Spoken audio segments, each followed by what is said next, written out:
Okay, ready? Born ready. Or actually, the tweet that it's live first.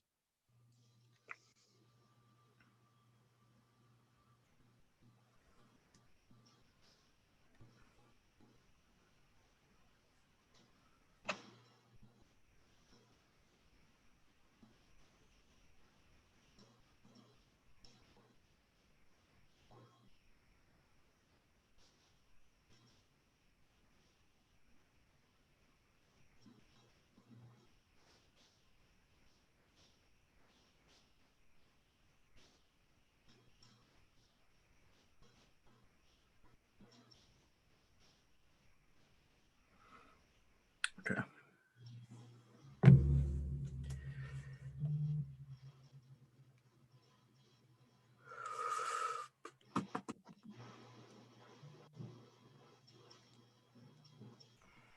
Relax, phone.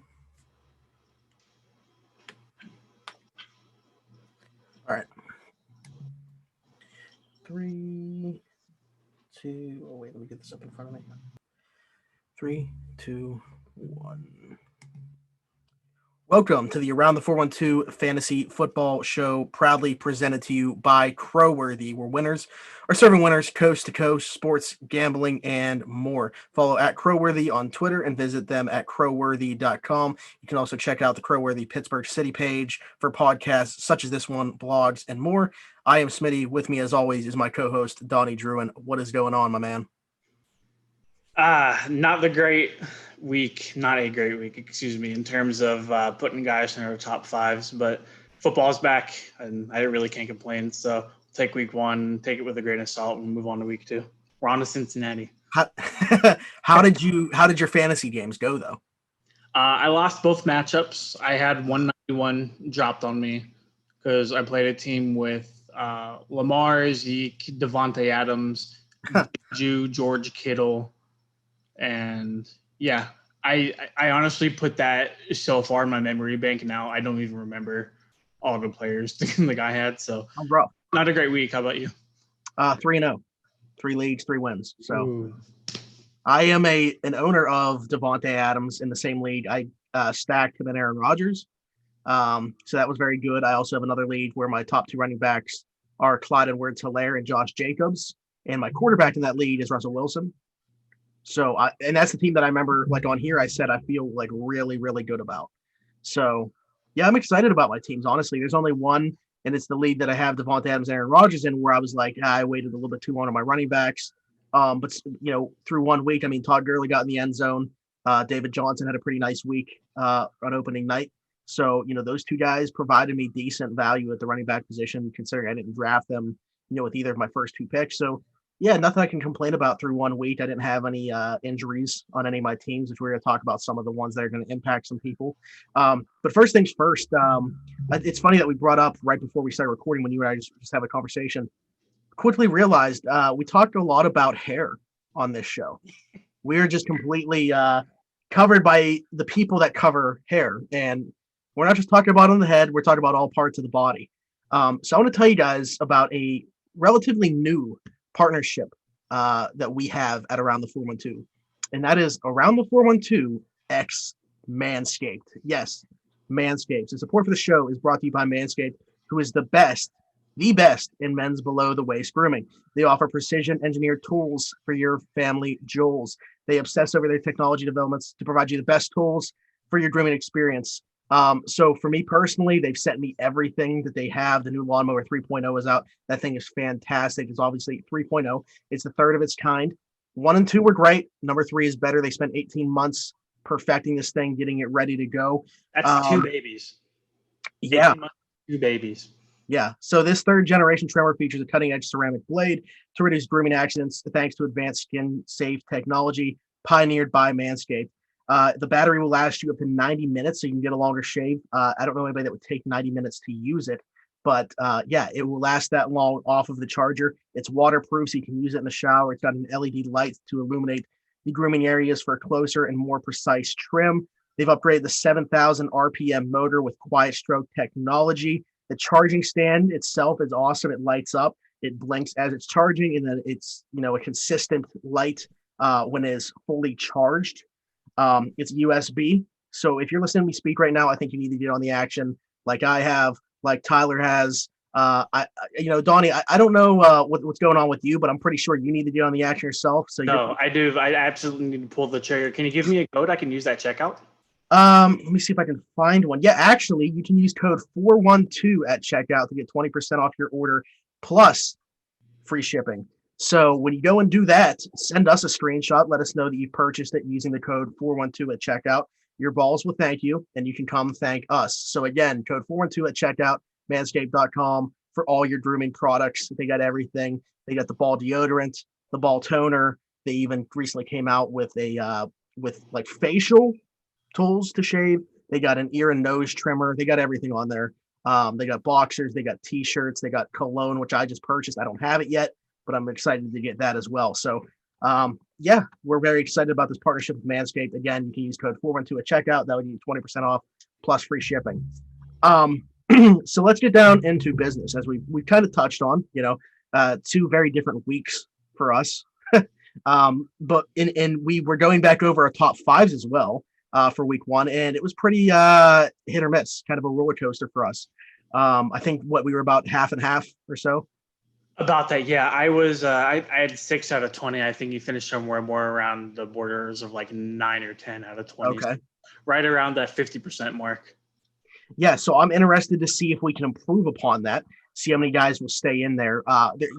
There's a couple names I think that are just going to be like week to week. Like the Christian McCaffreys of the world that are going to be in the top five, and there's going to be obviously some guys. Nyheim Hines, you're not going to find him in the top five every single week. But maybe we'll talk about him a little bit later. But on this show, we kind of touched on already when I put out the tweet about us doing the show today. We're going to be top fives again, for week two at each position. We're going to give you some injury updates for some key guys. One coming in, just a little bit ago, a little bit more serious than we may have anticipated, and it's a big one. So we'll talk about that in a little bit. And then also, which we didn't touch on yet, as we went into week one, we're going to start doing waiver wire ads every week now. So we're excited to reintroduce that into the show. So, Donnie, I picked last week. Where do you want to start this week in terms of the top fives? Man, let's go receivers. With the news that just came out right before the podcast, might as well touch on that. Okay. Yeah. So Michael Thomas is obviously the big name here, a guy that we kind of penciled in at the top of the list of wide receivers going into the season, and we felt like with the volume of the target share that he gets in New Orleans, with the numbers he put up last year, this is going to be a guy that's always at the top one or two week in and week out. High ankle sprain, and we know that that's going to be tough to play through. There was a lot of talk that he was just going to try to gut it out. Now it looks like he could potentially be missing a few weeks. And I know Michael Thomas, being the type of guy he is, being the player he is, he's going to try to, obviously not gut it out. I don't think he's not going to be on the field for their next game, but I think he'll try to not be out multiple weeks. I think he'll try to change that timeline for himself. But how effective is he going to be, right away, even when he comes back? This is a question, short-term and long-term, I think you need to look at as a fantasy owner. Obviously, what jumps off the page to you right away, you thinking, okay, Emmanuel Sanders' target share is going to go up. Jared Cook's target share is going to go up. Maybe it needs a little bit more work for a guy like Alvin Kamara. The people that I see a lot of people talking about is a guy like Tre'Quan Smith. Owned in just 2% of leagues, and he pretty much did nothing in week one, but you just wonder what his fantasy impact could be in week two. He's not a guy that I have in my waiver wire, which is why I'm fine, addressing this now. But Donnie, do you think that like Tre'Quan Smith should be a guy that people consider picking up, maybe at least short term? Maybe. I just think it depends on how deep the league are and if you actually need that wide receiver help, because I would rather go with a more established guy as opposed to a guy like Tre'Quan Smith. And granted, like you said, Tre'Quan's only owned about 2% of fantasy leagues.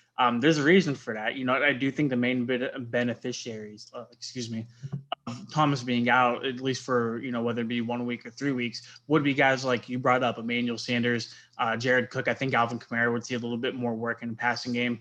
Who's not to say that Taysom Hill might not see a couple more looks and plays, at receiver now too. I don't think Taysom Hill is going to be, this big waiver wire pickup with Michael Thomas out. But Sean Payton definitely is creative with his play calling. He knows, different ways to get the ball down the field with or without Michael Thomas. I I didn't think of Traquan Smith immediately whenever I heard the Michael Thomas news. I was thinking more along the lines of I'm expecting a target uptake, at least for guys like Jared Cook and Emmanuel Sanders. So, but nothing huge. I think it wouldn't hurt to take a flyer on a guy like Traquan Smith, though.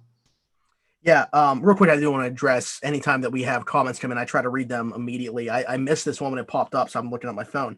Of course, it's our co-host for Around the 412, Tyler, coming in here just to brag about his teams. In both his leagues combined, he has Josh Allen in both, Josh Jacobs in both, Clyde Edwards-Helaire in one, and Chris McCaffrey and Chris Carson in the other. My opponents weep this week. He also said, was there any doubt that Taysom would get the ball in the first play for the Saints? That would have been a fun prop bet. Oh, honestly. Definitely, yeah. Go ahead. Go ahead. No, I was just going to say that prop bet would have been good. And then I also have a prop bet for Mitch Trubisky to be benched at some point this year. Oh. That was looking good for 3 quarters, and then not so great. So, yeah. Yeah, that fourth quarter that he put together was kind of out of nowhere. I don't know if anybody expected that. Maserati Mitch. Yeah, if anybody that was doing some like in-game betting could have maybe won some cash there based off that comeback. But yeah, this is really the big news for fantasy purposes. Michael Thomas going to miss some time. I had him penciled in here potentially, because if he's active, I feel like you kind of have to have him in your top 5. Just based off the pedigree. So I had him with an asterisk. I still included 5 other receivers. So I think we should just go 5-1. I know that I made the mistake last time of starting at 1 when we started with the quarterbacks, but it should be a countdown. So I'll start at 5. Maybe a surprise here, a guy that's actually also in the news today. And we just talked about his quarterback. I go Allen Robinson as my wide receiver 5. I absolutely love this guy. I love the talent that he brings to the table. And if he gets consistent quarterback play, I think it's no doubt that he can, potentially finishes in the top 5 wide receivers in general this whole season. If he gets consistent quarterback play. You just talked about, a potential switch from Trubisky to Foles. Mitch Trubisky put together a heck of a fourth quarter to come back against the Detroit Lions. Allen Robinson, a big part of that as well. And I know that the reason his name is in the news right now is about a potential trade. He took Chicago out of his bio. He deleted pretty much every picture on his Instagram of him in the Bears uniform. So this is an interesting situation. He's a guy that's a free agent at the end of the year. He's looking for a new contract. He's looking for an extension. Will he get it? I don't know. Will he be playing for another team? I don't know. What I do know is I absolutely love Allen Robinson as long as he's out there on that field, especially for this matchup against the New York Giants. Steeler fans, we just saw what that secondary looked like yesterday. I think he's a guy that could absolutely feast against them. So he's my wide receiver 5 this week. Yeah, and Robinson's agent came out and said that they haven't formally requested a trade. Yeah. It's more so them upset over the Bears not wanting to pay him market value for the kind of receiver he is. I do expect he'll play Sunday. Granted, he took all of the Bears post off. But at the end of the day, he still needs a paycheck, so I still think he's going to show up. Wide receiver 5, I think my list kind of looks like your general week-to-week kind of copy and paste kind of list, but wide receiver 5 for me is going to be Tyreek Hill versus the Chargers. I had him outside of my top 5 last week. Granted, he didn't do a whole lot of damage against the Texans, mainly because the Chiefs spread the ball around beautifully. They're going to go up against the Chargers defense and the Chargers secondary, who, at times looked good and at times didn't look good last week. And this week they get Patty Mahomes, who, threw 3 touchdowns last week, 0 interceptions. And, kind of like we talked about last week, there's always that big play potential with Tyreek Hill. So I have him as my receiver 5. Yeah, I think if you look at like the top wide receivers in the league, he is the highest variance one of those guys that you expect to finish, in the top 5 receivers, because he's going to have huge weeks and he's going to have weeks where, he scores less than 10. And, if he doesn't score a touchdown on Thursday night, he doesn't really have much of a fantasy impact in week 1. But, any week that you put him in your top 5, it's hard to question it just because, that big play is looming all the time. You put the ball in his hands, he could take it 75 yards to the house, and he could do it multiple times in a game too. He's that type of game breaker. He's capable of putting up 40 points. Like we just saw the game Davante Adams had against Minnesota. Tyreek Hill could have that type of game any given week, and it's kind of the team that he's playing, to me, really doesn't matter because you can't cover that speed. So, a matchup with the Chargers here, yeah, they got Hayward, they got Chris Harris. We'll see what they do as far as matchup with Tyreek Hill. But again, anytime it's hard to question anytime Tyreek Hill is in your top 5. He's got a lot of talent himself, and he's got the most talented quarterback in football throwing the ball. So no issue there.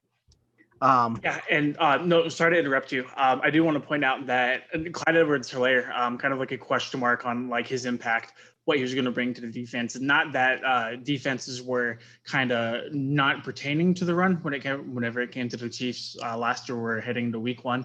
But just having that solidified presence with CEH in that backfield now will help defenses at least a little bit inch more forward to the line of scrimmage. So you could see more big play potential with Tyreek Hill, already even more than he had to start out with. Yeah, I agree. My wide receiver 4, and as you'll see as I'm going through the rankings here, this is for an offense I'm really expecting to bounce back this week, and I'm high on as far as the whole season. Amari Cooper against Atlanta in what I expect to be a shootout comes in at my wide receiver 4. I think towards the end of the game, we saw Dak start to target him a lot more. I'm not sure what was up with that game. I don't know if to blame it on Dak or Mike McCarthy or just in general, like the first game of the season, first game jitters. Just didn't look like the Cowboys offense that we expect to see this year. But I think against Atlanta's defense, this is a get-right situation. I know it's just week 2, but I think that if the Cowboys fall to 0-2, they're in some hot water and they're in some serious trouble. And I don't think it's going to happen. I think if the Dallas Cowboys come out and light it up offensively, I expect this game, like I said, to be a shootout. I think Dak has a big day. I think Zeke has a big day, and Amari Cooper has a big day. Amari Cooper is my wide receiver 4. Yeah, there were questions about Amari going up against Jalen Ramsey whenever Ramsey was shadowing him on Sunday night. And I thought for the most part he did a pretty good job going up against Jalen. Dallas really disappointed, both on the scoreboard and fantasy-wise outside of Ezekiel Elliott. But no, I definitely agree. Amari Cooper can be a top 5 guy. I don't have him in my top 5, unfortunately. I'm kind of taking a dice roll with my wide receiver 4 here. It's going to be Kenny Golladay. I'm banking on him being healthy versus the Las Vegas Raiders heading into week 4. I just think that sorry, no, they're not playing Vegas. Detroit is playing. Who are they playing? I don't know, because I was just say New Orleans is. Oh, they play. Yeah, you said Green Bay. Green Bay. Even more perfect. Yeah, tough secondary. Why wouldn't it be easy for Golladay to return back against guys like Kevin King and Jair Alexander? I've been hyping up Kenny Golladay this entire offseason. Missed week 1 with an injury. He'll be coming back. Marvin Jones had himself a pretty good week. Granted, the Packers secondary is talented enough. Matthew Stafford didn't look all that great, but then again, it's week 1, no preseason, very limited offseason team activities. We kind of expected offenses to come out so out of the gate. And I think for a majority of the league, aside from Baltimore, we saw that, across the NFL in week 1. Kenny Golladay, whenever he's on the field, Matthew Stafford loves him, targets him tremendously. I saw enough from Stafford last week that I really like him going forward, at least as a fantasy quarterback, aside from getting that early lead and then fumbling it. So Kenny Golladay, a huge dice roll, especially against the Packers secondary, like we already talked about. But he's my wide receiver 4 heading into this week. It's a dice roll, but I mean, it's a very fun dice roll. I love Kenny Golladay, and I keep bringing up the numbers he had last year with having just Matthew Stafford for 8 games. And that's also a limited impact from TJ Hawkinson. I think if TJ Hawkinson, and it showed a little bit in week 1, and hopefully that continues. If he takes that second-year leap and that continues throughout the whole season, Marvin Jones Jr. has a nice option as well. We'll see what they get out of the backfield. But Kenny Golladay has better supporting cast this year than he did last year. And a huge part of that is Matthew Stafford, a guy that could go out there and throw for 5,000 yards if he's right. So, yeah, Kenny Golladay, maybe a little bit of a dice roll, but I really like Kenny Golladay, and it wouldn't shock me if he pops up in a lot of top 5s week to week. Definitely, yeah. I do understand the caution of not having Golladay in the top 5. I did have Michael Thomas there at number 4, but granted Thomas is out, so I had to find a plug-and-play guy. He was my number 4 as well, and I put in Allen Robinson and moved Amari Cooper to 4 because of Michael Thomas being out. So my wide receiver 3, and this is going to be relatively standard, I feel like, maybe not necessarily the order. I'm going to Julio Jones against Dallas, and it's, kind of back to that same thing we just talked about when I brought up the shootout that I expect to happen between Dallas and Atlanta. Matt Ryan is one of the best, if not the best, stat patters in the NFL. And as we saw against Seattle, I mean, he ends up throwing for 450 in that game. So this is a game I don't expect it to be, lopsided as much as like Seattle got up in Atlanta and they're playing catch up like that. I think that this could be a lot more back and forth offense. But either way, that's going to be a favorable game script for a guy like Julio Jones and Matt Ryan to really get going. And this is the perfect opportunity. I'm still, somewhat skeptical about Dallas's secondary. And now as well, they're missing Leighton Vander Esch in the middle of it. So we'll see. But I like Julio Jones this week and what I expect to be a shootout. Yeah, actually, I turned the Falcons Seahawks game off, and then I went and I looked back at the numbers, and I'm like, did I miss them? Or but garbage time always prevails, especially in the fantasy landscape. So I also have Julio Jones as my wide receiver 3, similar to you, going up against Dallas. He had the most wide receiver yards last week, 157, just reached the end zone. We're talking about a guy like Julio Jones. He doesn't necessarily score touchdowns. He's not productive whenever it comes to getting the ball across the end zone, but he'll always get you those yards, catches, and targets. And that's exactly what he did last week, and I think that's what he's going to do this week. I do think it'll be a high-scoring game, kind of what the Cowboys-Rams game was supposed to be last week. I think that'll come to fruition this week. But Julio Jones, having Calvin Ridley there, a lot of people think that might hurt his fantasy value. I think it might even help him because, both Julio and Ridley have proven they can coexist together, at least on their fantasy football gridiron. But now Julio Jones, for my money, best receiver in the league. And he always puts up numbers. And like you said, Dallas' secondary hasn't exactly sold me quite yet. So until they do, I'll definitely take Julio over anybody. Yeah, that's a weird point too. I mean, you could throw a guy that we expected to put up numbers in week 1 and didn't, Hayden Hurst as well, maybe potentially taking targets away. But we talked about it before. Atlanta's offense is going to be pass heavy. There's definitely plenty of room for everyone to have fantasy value in terms of those pass catchers. So, the emergence of Calvin Ridley, I don't think comes at the cost of Julio Jones' fantasy production. I think it's just, an emergence in itself and it's standalone value. I don't think that Julio Jones' target share needs to go down. I don't think his fantasy production needs to go down in order for Calvin Ridley to have the year that we expect him to and kind of take that leap towards wide receiver 2 fantasy value. My wide receiver 2 for the week, great debut for the team, DeAndre Hopkins. The Arizona Cardinals comes into my wide receiver 2, caught 14 passes in that game, a lot of production in the second half, almost had a touchdown as well, where he was marked down at the 1-yard line trying to extend. But great debut to see him and Kyler get on the same page in game 1. I mean, that's huge going forward in the rest of the season. It's something that we expected. We both had him in the top 5, I believe, last week. Just the talent alone, you have to have him there. And the fact that we've seen now in game that there's at least some rapport there between him and Kyler Murray, and we just expect that to continue to grow. He's going to continue to get more familiar with that offense. That the ceiling is unlimited. Mr. Unlimited, Russell Wilson. So I love DeAndre Hopkins this week. There's just one guy I love more, and I'm not going to talk about him yet, but DeAndre Hopkins going against the Redskins, it's too good to pass up. Yeah, the quote the great Michael Jordan, the ceiling is the roof, whatever it comes. Yes. And so, yeah, big shout out to him. We actually have our top 3 receivers flip-flop, so I'll talk about my number 1, which happens to be DeAndre Hopkins, and then you can talk about your number 2. Your number 1 or my number 2 here in a little bit. I would like to personally apologize to everybody that I told that I wasn't confident in DeAndre Hopkins going into week 1. I didn't think that a wide receiver going into a new system with a quarterback who had to show signs of progression, at least in the passing game, was going to succeed. And boy, was I effing wrong. 14 receptions, 151 yards, 16 targets. DeAndre Hopkins looks like that bad you-know-what that he always looked like in Houston. It looks like he didn't miss a step at all. He looks like one of the bona fide receivers, and it looks like he's in for a big year. Going into week 2, faces a Washington football team secondary that doesn't necessarily scare me. Granted, they did beat the Eagles last week, and they did look somewhat good. We'll see if they can keep that up towards the Cardinals. But at this point, at least for me, DeAndre Hopkins, doesn't matter who's lined up against him. I'll always have DeAndre Hopkins in my top 5 moving forward. That offense is going to be so fun. As I said, to just watch continue to get better. They were already good in week 1, and that's against the San Francisco 49ers. So just expect them to continue to get better. I kind of took a lot of the DeAndre Hopkins talk from you. So you can talk about your wide receiver 2 who comes in at my wide receiver 1 for the week first. Yeah, I honestly, I didn't have a whole lot of notes for him. I played him in fantasy this week. I I took that rash on the chin. Davante Adams versus Detroit was my wide receiver 2 and your wide receiver 1. It finished as wide receiver 1 last week. I had a nice 40 burger looking on my scoreboard, every couple minutes on Sunday. What to say? A handful of touchdowns, over 100 yards.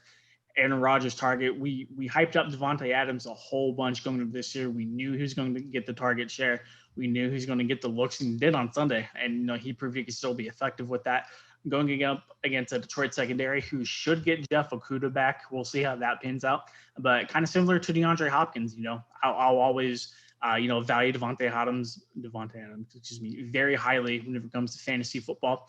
I do think that Aaron Jones can be a little bit more productive in the run game and, probably around the goal line as well. So I don't think Adams will continue the 2 touchdown per game trend. I think Jones will start to eat into that a little bit. But, man, is Davante Adams the guy in Green Bay, and rightfully so?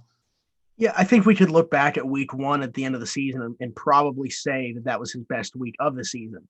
But I still think he's going to have most weeks where he finishes in the top 5. If for no other reason than his target share. I mean, you're looking at a guy that's going to be 30 plus week in and week out. There's not much else going on there. I mean, Marquez Valdes-Scantling had a pretty decent game. Allen Lazard caught a touchdown. Marquez Valdes-Scantling also dropped another touchdown, though. And I know that's, a big thing for Aaron Rodgers is trust. And, Davante Adams has a whole lot of that. So the rapport that those guys have, it's as good as any combination in the league. That's why he comes in at my wide receiver 1 against Detroit. You mentioned Jeff Okudah coming back. I get that. I'm curious to see if, his first game in the NFL, if he's going to be shadowing Davante Adams, because that's a pretty tall task. I love Jeff Okudah as a player. I think he's going to be a great pro, but that's a heck of a welcome to the NFL for anybody. So, will he answer the bell? I'm not saying yes or no, but I just still think that even if he does, Davante Adams does enough with the way that he gets targeted to come in here. He would be no lower than my wide receiver 3, even in a tough matchup. Again, I just feel like he's matchup proof. So, no, I completely agree with you. That's why I said before we even started listing them, my top wide receivers kind of look like a cookie cutter copy and paste week to week. But it's hard to make arguments against guys like Hopkins, Adams, and Julio Jones week to week. Yeah, I mean, if Michael Thomas, obviously we're fully healthy, he's a guy that probably would come in no lower than 1 or 2 for me.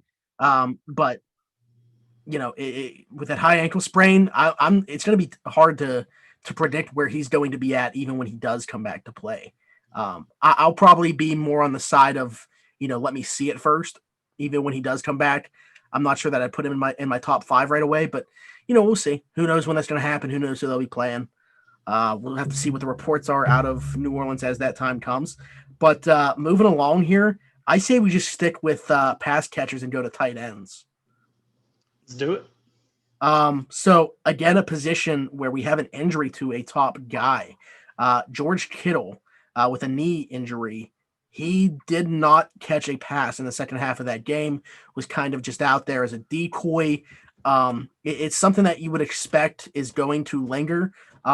George Kittle being the guy that he is, and I don't know if San Fran's come out and said anything about this. I probably should have looked this up. I expect, though, Donnie, has anything really come of this yet to the point where they are saying, he's going to be rolled out, or as far as like his status? Nothing at all. No, I know Shanahan said it was kind of a wait and see situation with Kittle's injury. Yeah, okay, that's the last thing I saw. Knowing how tough Kittle is, he'll probably push and try to play, which is why I did have him in my top 5 this week. But no official word from the team yet. Yeah, I don't think it's too early in the week to tell anyways. Yeah, that's what I expected, and that's kind of where I was at, was George Kittle being the guy he is. I fully expect him to be active on Sunday. So I put him in my top 5, but I included a 6th guy and put an asterisk by George Kittle because, if he doesn't go, then I still provided you with five options. And if he does go, but is just out there kind of in the same capacity he was in that second half as a decoy, he's obviously not going to be a great play. And as a fantasy owner, you would hate to see that. You'd rather just have the team roll him out so you know what you got to do to try to replace that production, which isn't going to happen, but try to get as close to it as possible. So my tight end 5, assuming that George Kittle would not be a factor here, is going to be Hunter Henry against Kansas City. Don't necessarily love the matchup. I didn't love what Hunter Henry looked like in that offense in week 1. I expected a lot more against Cincinnati from that offense. I mean, really everybody. I expected a lot more of Austin Eckler. I'm not sure what the game. I mean, game script was pretty favorable for them to run the ball. I mean, Cincinnati obviously didn't get up huge, which we didn't expect that would happen. It was a pretty even game, just nobody really scoring, pretty defensive heavy. And there was the opportunity there for Hunter Henry, and it just really didn't come to fruition. But Hunter Henry's talent alone, we've talked about it. He's a top 5 talent. He's just got to stay healthy. And this, I think, speaks more just to the volatility at the position that he's in my top 5. But against Kansas City, it's almost more so me just throwing a dart on a guy that has talent to round out my top 5. So that's kind of where I'm at with it. I don't love Hunter Henry by any means against Kansas City, but I like him a lot more than some other guys that I was considering putting in this spot. I will say, though, a very intriguing option now, and I don't want to ruin your list by any means if you have this guy in there. But injury we just talked about with Michael Thomas, I think Jared Cook could potentially be a very intriguing option at the bottom of this list. No, he definitely is. I entertained putting Cook in my top 5 and did not have him in my top 5. Granted, this is with Kittle playing as well, so kind of take that with a grain of salt. But I feel like with the Chargers, as long as you have a guy like Tyrod Taylor at quarterback, you're just not going to go anywhere. I understand he's the game manager. I understand he doesn't turn the ball over. But when you barely squeak out a win like you did, and at least like fantasy purposes, when Eckler kind of disappoints and Hunter Henry disappoints, and I think Keenan Allen didn't have the best day. I know.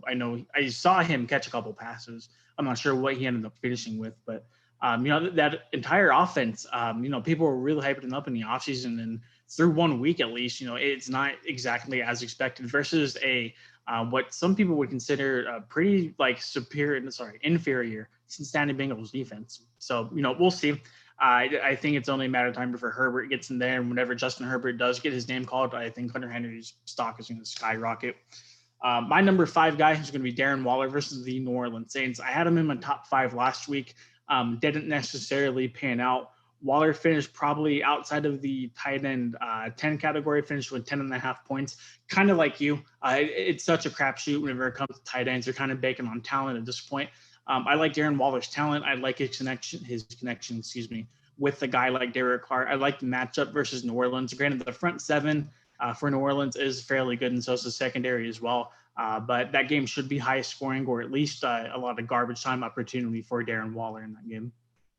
Yeah, I'm a little higher on Waller. And again, I think that if Kittle doesn't play this week for some reason, or if he's really limited and not able to be even like a shell of himself, there's only like 2 really good plays that I'm looking at. Everything else is kind of just like preference. Again, we can call them dart throws, whatever you think. It's such a crapshoot with this tight end position, man. Yeah, I mean, so again, I'm a little bit higher on him, so I'll talk about him in a little bit. My tight end 4 is going to be Jonnu Smith against Jacksonville, a guy that played that second Monday night game last night. The athleticism, I think he's one of the best athletes at that position. They do some different things with him that you don't see teams typically do with tight ends. They'll run like a tight end screen with him. Every once in a while, they'll hand the ball to him out of the backfield. It's an interesting offense that they use him, the way that they use him. He caught a touchdown in that game. I think that the opportunity's there. Again, I think he's one of the best athletes at the position. I looked at the matchup with Jacksonville. I think that that's relatively mouthwatering. And again, just it speaks to the volatility at this position for me to put a guy that had 34 yards in the top 5. But that's just where I'm at with it. I mean, I think that there's 2 like rock solid plays this week. Pending Kittle's health, and we keep saying that, but that's just the truth of it. There's 2 rock solid plays. 3 if Kittle is, George Kittle. And then the rest is you're just banking on whatever you want to matchup or athleticism, whatever maybe just a personal preference. If you're higher on the guy than some other people, that's just where I'm at with Jonnu Smith. I came in thinking he's a borderline top 10 tight end play, even though he's more like tight end 20 on most cheat sheets. I really like Jonnu Smith. This matchup with Jacksonville, I think it warrants somewhere near top 5 play. No, definitely. I really like Jonnu Smith as well, and a lot of people do expect him to kind of be that Delanie Walker 2.0. And at least in week 1, he showed he could do it.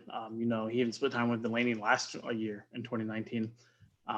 So my tight end 4 actually finished as tight end 1 last week. It's going to be Dallas Goedert versus the Los Angeles Rams. I didn't want to drop him all the way out of my top 5 because I do think he can produce pretty good numbers again. But it's such like a discrepancy week to week, like you talked about with the tight end position. Aside from a guy like Kittle or Kelsey, and I guess now Mark Andrews, you don't see a whole lot of consistency, top 5 week to week. But Dallas Goedert, tight end 1, 27 points, only one of 2 tight ends to do that. So it'll be Goddard and then Mark Andrews, who I'm sure we'll talk about in a little bit as well. 9 targets last week. He led all tight ends in that category as well. Having Zach Ertz there, a lot of people were kind of iffy on him going into the season. And I'll talk about him a little bit later as well. He's not owned in a bunch of ESPN fantasy leagues. I'm not sure about Yahoo. But no, I mean, Philadelphia obviously loves to utilize their 2 tight end sets. And, I'm sure Zach Ertz will find his way into the top 5 week to week. But at least going into this week, Dallas Goedert looks like the tight end 1 in Philadelphia so far. Wow. I mean, I like that. We both were, I don't want to say fading Zach Ertz, because at that position, especially, he gives you enough value where he's, a rock solid tight end 1 week to week. But yeah, Dallas Goedert's emergence there, we saw it. The usage just keeps going up. 9 targets on Sunday against Washington. And I would expect that's going to, kind of be the baseline. I could see that pretty much happening week in and week out. Tyler just mentioned Noah Fant, asking if, not necessarily as a top 5 play, but how good did he look last night? He did look very good last night. I'm looking at his week 2 matchup, though, against Pittsburgh. And I know Pittsburgh in the past has struggled quite a bit with tight ends. It's kind of been like their Achilles. But I'm looking at that Denver offensive line, and I really think Pittsburgh could get after Drew Lock. I'm not so sure of what fantasy value Denver's offense presents. I think Noah Fant, though, just based off his talent alone, probably is a guy that, for me would be right outside my top 5. But yeah, as a top 5 play, I couldn't do it. I could understand why, especially based off what he did against Tennessee yesterday. But yeah, Fant looked really good last night in Monday Night Football. I do think he'll be one of those guys you'll see floating around the top 5 week to week. But at least for this week, I'm not crazy about the matchup for Fant or Melvin Gordon. We saw, like you said, what the Steelers defense looked like, against Saquon Barkley and a fairly athletic, a fairly, prominent Evan Ingram. So not super high on Fant. I do acknowledge he's a talented guy. I'm sure he'll have many more weeks where he does, score in the top 5, like they did last week. But he's not in my top 5 this week, no. Okay, so actually somebody just came into the YouTube comments. I want to address this before we go further, get to our tight end 3s. Should I drop Sony Michel or Singletary for Nyheim Hines? Sony Michel for sure. If it's between him or Singletary, absolutely. Yeah, I think so. I mean, Jonathan Taylor is going to have a very heavy presence in that Colts backfield now, but I think Nyheim Hines has kind of carved out a role for himself. So I think he should be owned in pretty much every league, if for nothing else, as like a bench guy. I think that he might have some flex appeal as well, depending on the matchup. Sony Michel, I know he scored a touchdown in week 1. That backfield, though, it's so up and down. You never know who the back to own is, other than James White catching passes, and he didn't have much of a week 1 game himself anyway. Singletary, I still like his role in that Buffalo offense, using him and Zach Moss. That's at least, a 2-headed monster, and kind of the same thing in Indianapolis. Whereas in New England, it's like 4. So I would avoid that backfield if you could, and this is your way out of it by dropping Sony Michel for Nyheim Hines. No, I think Singletary, although I'm not super high on him, I definitely value him a little bit more than Sony Michel. Like you said, Michel's not even the guy in New England. It's James White, and I think that kind of speaks to the amount of running back discrepancy with the Patriots as well. I do think Nyheim Hines is in for a decent workload, and I'm sure one of us will talk about him later. I still think Jonathan Taylor will emerge as the guy in Indianapolis, but I mean, we saw last year he could definitely coexist with a guy like Marlon Mack. So Hines will have more standalone value than Michel for sure. And then whenever you compare a guy like Hines to a guy like Singletary, that's where you kind of get into the the nitty gritty X's and those kind of stuff. But no, at the end of the day, I would 10 times out of 10 drop Sony Michel for Nyheim Hines moving forward. Somebody else just said, got a trade offer. I get Derrick Henry and give up Aaron Jones. What do y'all think? Is that 1-for-1 and PPR league, or what are we looking at? Dude, that's just going to all depend on whether or not you think Aaron Jones can replicate his 19 touchdown year that he had last year, Yeah, and even you could kind of say the same thing about Tennessee. I mean, I know a lot of people expect Derrick Henry not to be able to replicate what he did, the rushing champion of last year, just ridiculous. But I think I think Derrick Henry's the safer of the two. And I would, if you're talking about giving up Aaron Jones for Derrick Henry straight up, and I think whether it's a PPR lead or not, I would rather have Derrick Henry. Yeah, I feel like Derrick Henry, for a fact, is going to get the bulk touches week in and week out from the Titans backfield. And we saw he can catch a couple passes. You saw him bring a little bit of that PPR value last Monday night. So I don't expect him to turn into Clyde Edwards-Helaire at all. But at least when it comes to scoring points week to week, I would definitely trust Derrick Henry more than I would Aaron Jones.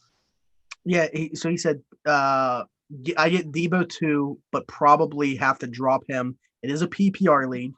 Touchdown regression is guaranteed, right?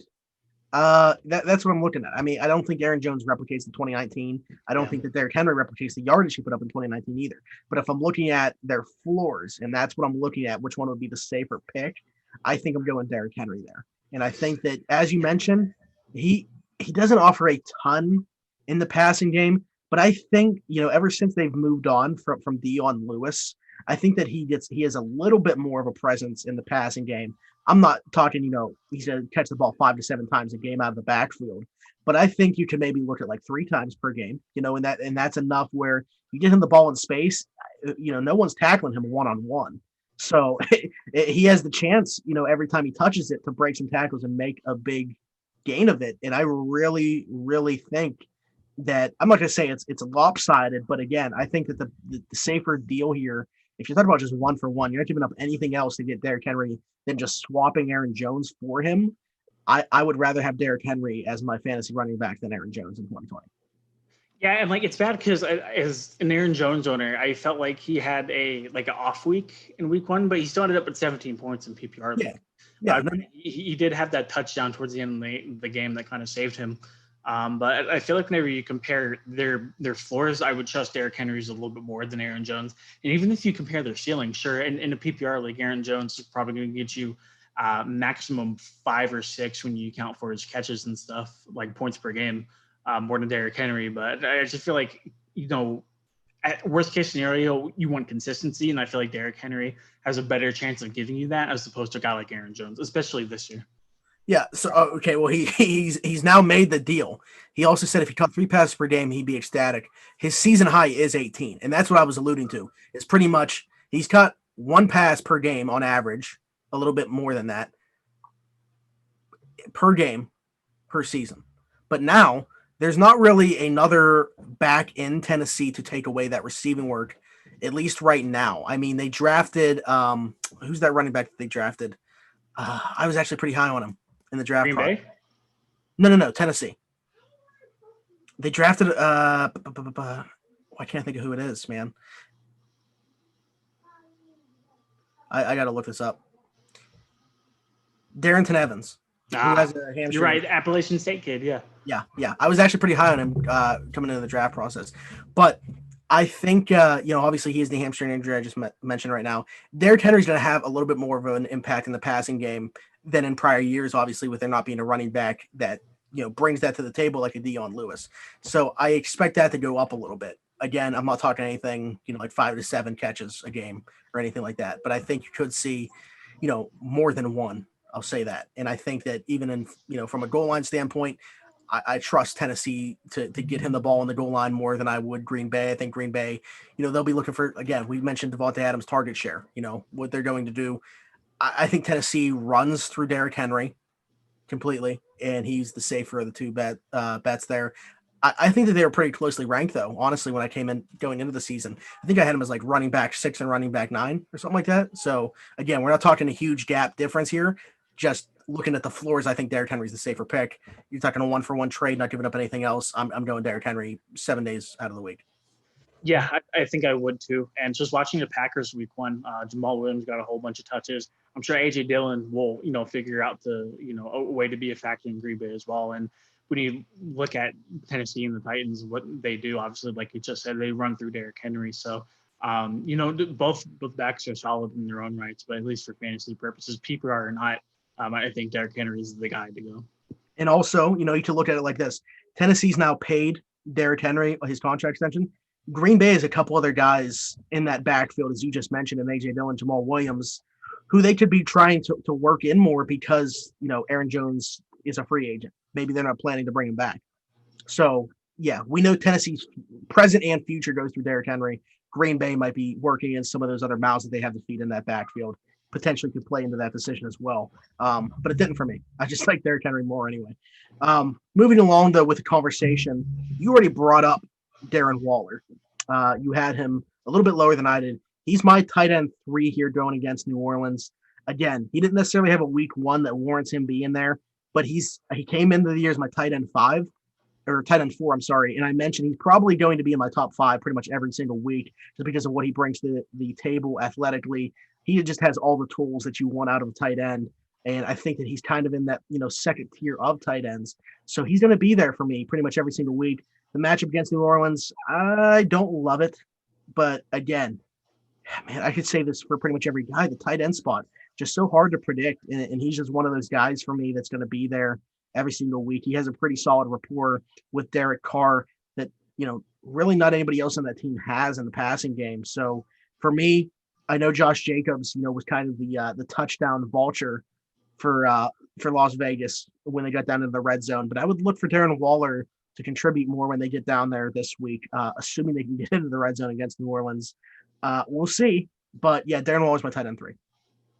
Yeah, I think worst comes to worst, you'll see a lot of garbage time, throws and attempts his way as well. So I think Waller will get his at the end of the day, no doubt. So I already talked about the Waller, so I'll move on to my tight end. There's going to be Mark Andrews versus the Houston Texans. Wow. We talked about Lamar Jackson. When he does throw the ball, goes to Mark Andrews. 2 touchdowns on the day for Andrews last week. Without a doubt, his number 1 target. Hollywood Brown, also had himself a pretty nice week.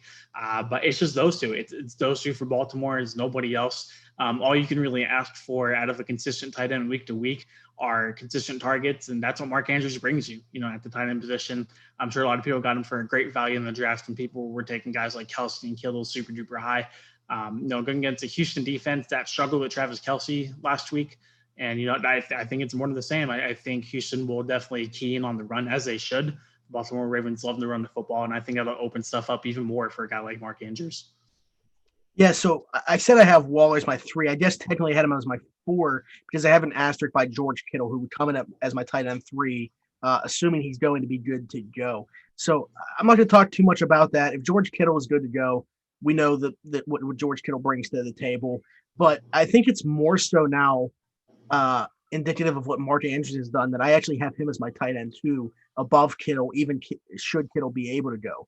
Mark Andrews is a guy that we have in that second, right at the top of that second tier coming into the season. It's like Kittle and Kelce, and then he's right there. He's pushing to be with those guys. And this could very well be the season he gets into that upper echelon of the tight ends. Great impression in week 1. And I think in week 2, you look at this matchup with Houston. We saw what Kelce did to them in week 1. I would look for more of that. I think the tight ends are just going to gash Houston pretty much all season. I think this is a mouth-watering matchup for Lamar Jackson and Mark Andrews. I would pretty much take it to the bank that he scores another touchdown this week, and I think he goes over 70 yards as well. I have him as my tight end 2. Yeah, I can't blame you at all. I feel like at least for this week, even if George Kittle were healthy, you can make a strong argument for Andrews being tight end 1 or tight end 2.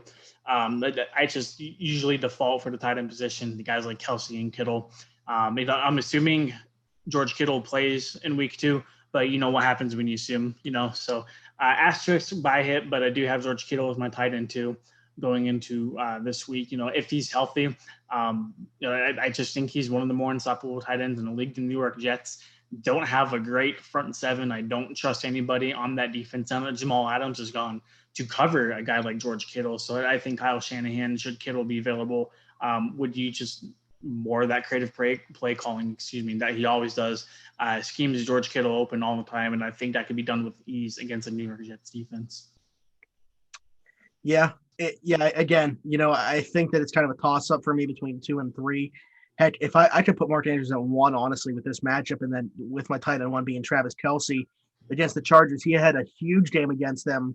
One of their 2 matchups last year, and then the other game pretty silent. I think he had 2 catches or something for like 30 yards in that second matchup. So we saw the best of the best and the worst of the worst in those 2 matchups. Travis Kelce, though, I mean, he's never going to be lower than like tight end 2 for me. This isn't the same Chargers defense as last year. Obviously, they're missing Derwin James for the entire season. They lost Drew Tranquill as well, one of their starting linebackers. I'm interested to see how they match up with Travis Kelce. I love the matchup here.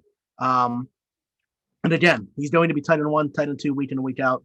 This week, he's my tight end 1. With not knowing what's going on with Kittle, and obviously, I said I could put Andrews at number 1 and feel pretty confident with it. I just that Mahomes Kelce combination, man. It's been going on a little bit longer than Lamar Jackson and Mark Andrews, so I got to give them the nod. Yeah, trust me, and I think you could say that Pat Mahomes is definitely a better passer and getting his guys the ball whenever it comes to spreading the love out to his receivers and tight ends. So Kelce's my number 1. I'm not going to harp on the point. He's one of the best tight ends in the game. And I think he'll have even more success versus the Chargers defense that he's seen time and time again. That connection's there. Even if Patrick Mahomes wasn't healthy, I still might have Travis Kelce in my top 5. That's how dominant of a player he is. He's going to get the looks. He's going to get the targets week in and week out, and that's all you can really ask for. Yeah, someone just popped in here and asked us a question. They need some tight end help. So good timing. True. I feel like we're getting a lot of people like coming in here that we don't normally get. Like, dude, I love it. So I maybe they're just finding us searching fantasy football and seeing a live show. But welcome. Please remember to hit that subscribe button. We do this once a week. So he said, need some tight end help. I have Hooper. Do I give him 1 more week with Njoku out and grab a top running back that's on the waiver wire, like a Nyheim Hines or Malcolm Brown? Or do I go and get Goddard and forget about one of the running backs?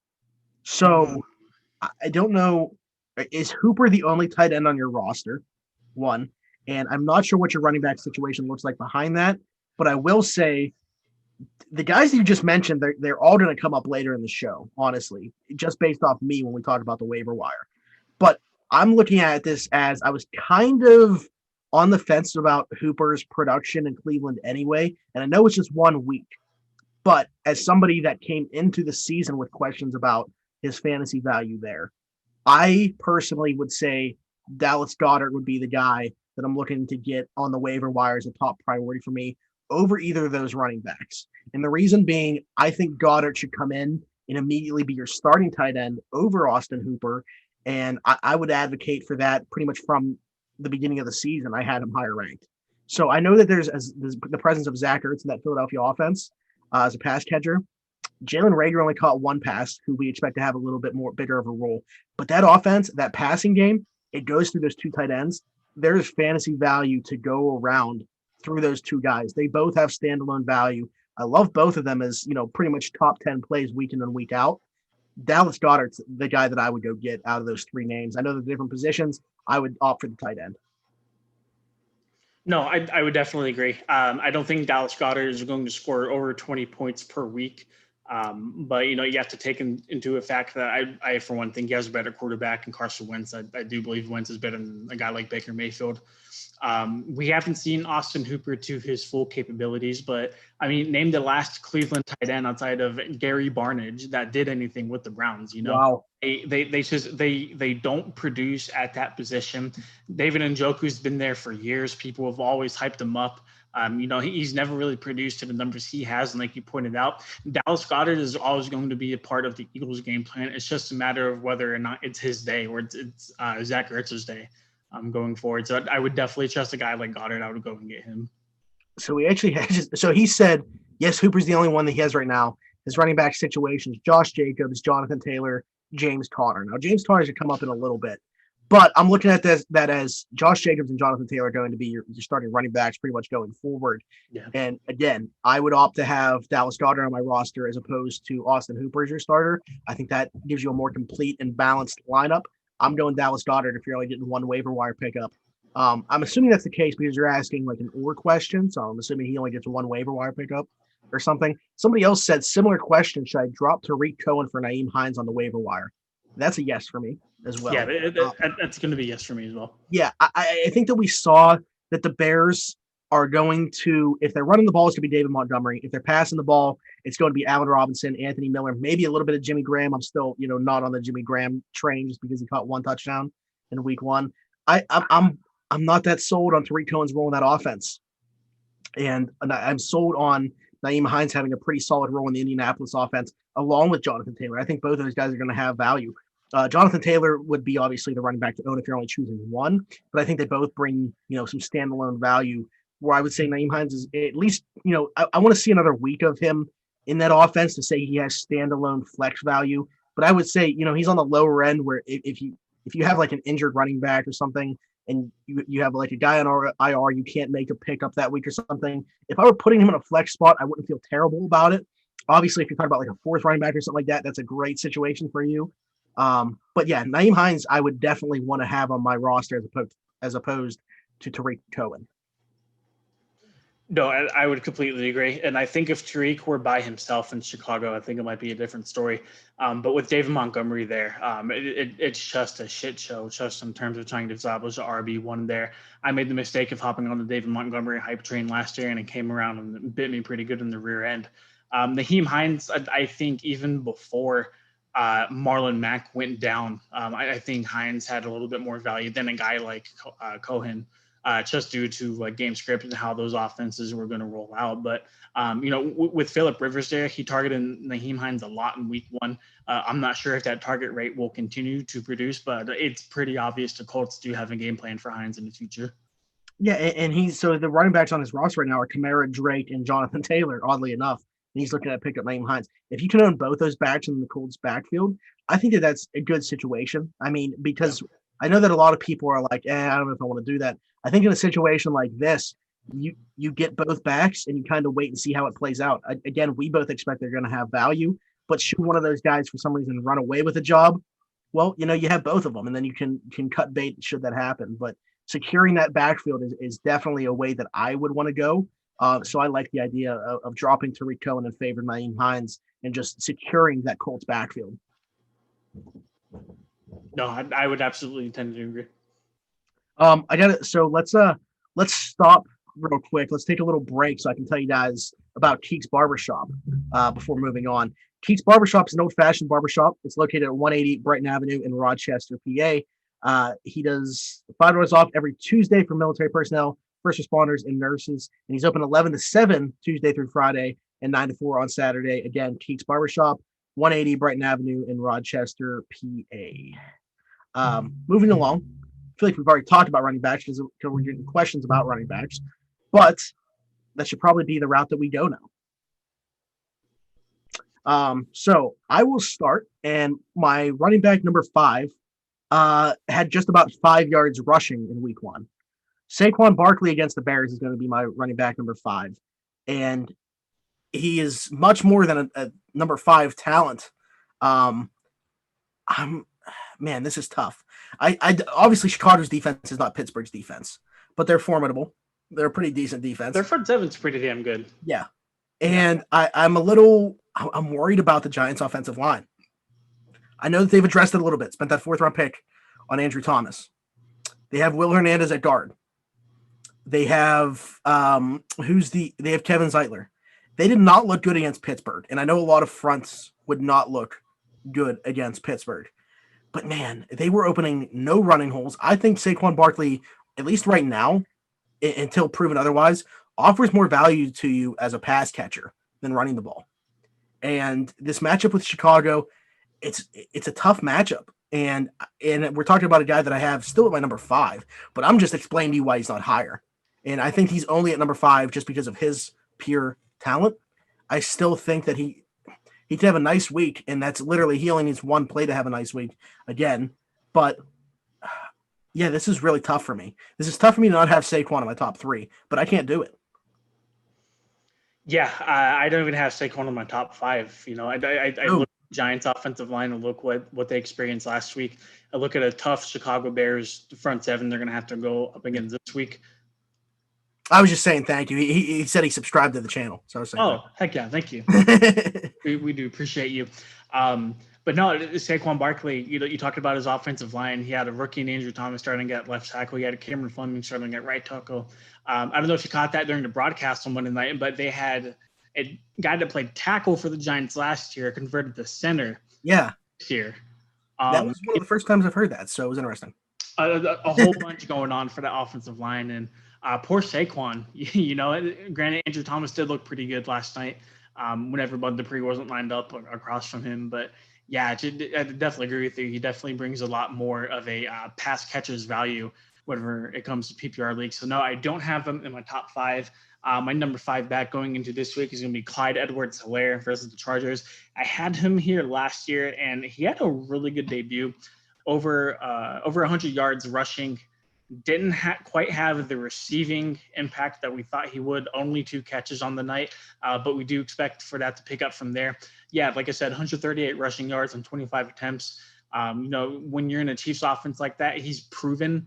He's answered most of the questions about him at least 1 week into the season, so he'll come in as my RB5. I have him higher, which is funny because you had him higher for season long, and you had him higher last week. But I am higher on CH week 2 than I was week 1, and higher than you on him in week 2, apparently. But my RB4 then, moving along, is going to be Ezekiel Elliott going against Atlanta in a game that I said is going to be a shootout. And now a lot of that is going to be done through the air, and Zeke will definitely contribute to that. But due to the lack of rushing attempts that I expect in this game, I think a lot of it's going to be through the air. That is why he is my number 4 behind the guys that I have in front of him. Ezekiel Elliott, by the way, for the first time, noticed that stomach tattoo. Don't know when he got that, but love that. I think that's huge for his fantasy value. Anyway, moving along. This is a guy that, again, the talent's undeniable. He's going to be in your top 5 most weeks in a game where there's going to be a lot of points on the board, or at least I expect there to be. He comes into my RB4. Yeah, I'm actually a lot higher on Zeke this week, but I do definitely have him in my top 5, and I'll get to him a little bit later. My RB4 this week is going to be Josh Jacobs versus the Saints, and I know we talked about Darren Waller not liking the ideal matchup, and I do understand that the Saints don't have a favorable matchup. The Raiders don't have a favorable matchup going up against the Saints. We're talking about a guy who scored 3 touchdowns last week, RB1 off of that 3 touchdown performance. He was one of 3 running backs last week to hit over 25 carries. Also saw 6 targets in the passing game, so if those numbers do continue, it doesn't matter who you face, you're still going to get that workload. You're still going to put up the numbers. And Josh Jacobs is one of the more talented young running backs in the league. So I don't expect RB1 numbers to continue again. I don't think he gets in the end zone 3 times for 2nd straight week, but I do consider him to be one of the top 5 running backs heading the week 2. Never know. He could. Yeah, this is a guy that I actually considered at 5, and I probably should have, because I don't trust Saquon against Chicago. I probably should have put him at number 5. I'm really kicking myself for not doing it, but we'll stick with it and we'll see where it ends up next week. But yeah, Josh Jacobs, huge week. I'm a fantasy owner of his. I love him. You mentioned him being one of the best young running backs in the league. He's a 3-down back. He does it all for that offense. Hard to argue having him where you do. My running back, number 3, you already talked about him. Clyde Edwards-Helaire comes in as my RB3. For the reason you mentioned, absolutely beautiful debut. Can't ask for much more from a rookie running back. But what he didn't provide as a receiver in that game in week 1, you're going to see in week 2, I think. I think the game plan opens up for him a little bit more, and he has an expanded role in that asset of his game, and that's why he could potentially have a bigger week in week 2. I think that this guy definitely, hammer it home, finishes in the top 3 in terms of fantasy running backs in week 2 against the Chargers. Yeah, I'm right there with you. I definitely think he finishes top 5. I just wasn't sure against a pretty tough Chargers front 7, especially after watching them last week. So we'll see. My RB3, it shouldn't feel like a dice roll, but it is, at least in my eyes. Alvin Kamara versus the Raiders. Faced a tough Tampa Bay front last week, scored 23 fantasy points in PPR leagues. As a Kamara owner watching that game and seeing Latavius Murray out there a whole lot more than I would have liked him to, a little bit worrisome. I don't think Kamara can uphold that touchdown production That I know he'll always be that valuable asset in passing game. With Michael Thomas likely out for a couple of weeks, I do think he'll see a little bit more value from that. He's my RB3. I don't know how you feel because I know you're a Kamara owner as well. Yep. So we'll see. I definitely think he's talented enough. He's in the right offense. Raiders defense doesn't necessarily scare me, so we'll see. I just have to trust myself here, and I am. So I have Kamara RB3. I have him as RB2. And the reason that I actually flopped Clyde Edwards-Helaire and him after finding out the Michael Thomas news. So my thought process was he's going to see an increase in targets for a couple of weeks now, at least, with Michael Thomas going to be out with his high ankle sprain. And that starts this week against the Raiders, who are not a good defense. So I expect a huge game from Alvin Kamara. Again, the red zone usage kind of worrisome. You're paying the guy $75 million, put him in the red zone. I like, even if you're talking about having him and Latavius Murray on the field at the same time, he wasn't even out there for a lot of the time when they were in the red zone. He did get 2 touchdowns, but it was driving me nuts watching them go out there and not even have him on the field when you get down there. Mm-hmm. From a fantasy standpoint, and just also thinking about you're paying this guy a ton of money. You gave him just paid him too. Huh? The ink is still wet on a contract. You just paid him. Yeah. So the fact that you did that, made that huge commitment, get your production out of him. He's one of the most dynamic players in the NFL. Just get him the football, whether it be on your own 20 or inside the other team's 20. It doesn't matter. So yeah, it was a little discouraging, but I think the talent alone, the expected target upshare that I have for him with Michael Thomas being out, he's only behind one guy, and that one guy is going to be my number 1 every week. So. Yeah, so your number 1 guy every week is going to be my number 2 guy this week. Let's talk about getting guys the football, because my face, whenever Christian McCaffrey did not get handed the ball, 4th and 1 with the game on the line, and you just paid him all that money, and you're not going to give him the fucking football? Crazy. Absolutely crazy. Christian McCaffrey comes in my RB2 versus Tampa Bay. I was a bit worried about Kamara's rushing totals versus Tampa Bay, because at least in my eyes, Kamara and McCaffrey are a little bit similar and just are used, they can get it done in both the running and receiving attempt. But Kamara ended up scoring twice. CMC, for my money, is the best fantasy football back in the game. He's a little bit more used in Carolina's offense. He scored 28 points last week. So I don't know. You're scaring me, Smitty. What are you looking at? Well, I'm looking at the comments, but I'm also Chris McCaffrey is my running back 1 every single week. I mean, I can just do it for all 16 weeks right now if you want me to, and just say he's my RB1. Yeah. The Tampa Bay matchup, I get it. They have a good front 7.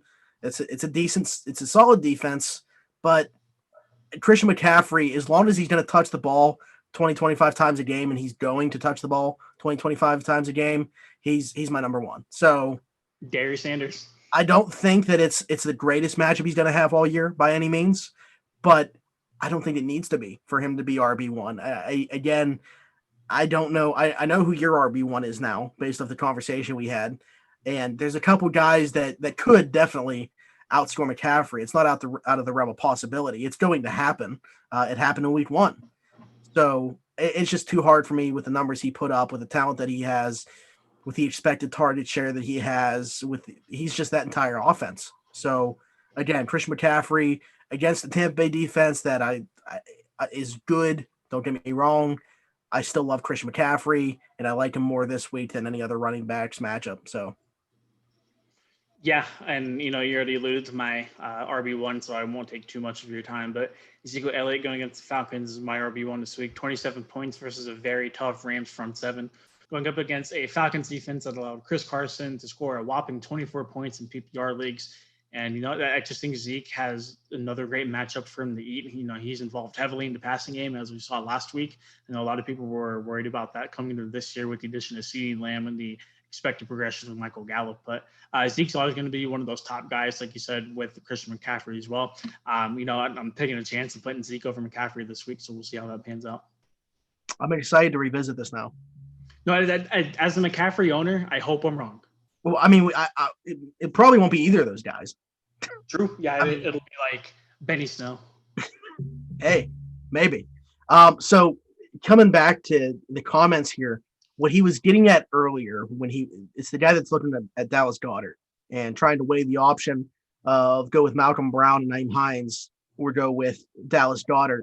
He said he is the third waiver priority. So he's trying to figure out if it's a better idea to get a running back and like look to stream a tight end or the reverse of that. And that doesn't change my opinion on it. I'm still of the mindset of Dallas Goedert is taking positions away, probably my top waiver wire ad.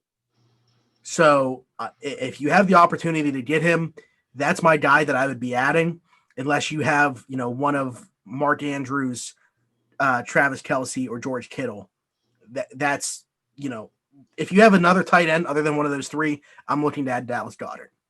So I'm comfortable with the starting running backs, and I can really appreciate always wanting to add more depth to the running back position. Absolutely. I can appreciate that. But you still need to roll a starting tight end out there. And I'm going to tell you, I don't have faith in Austin Hooper week to week.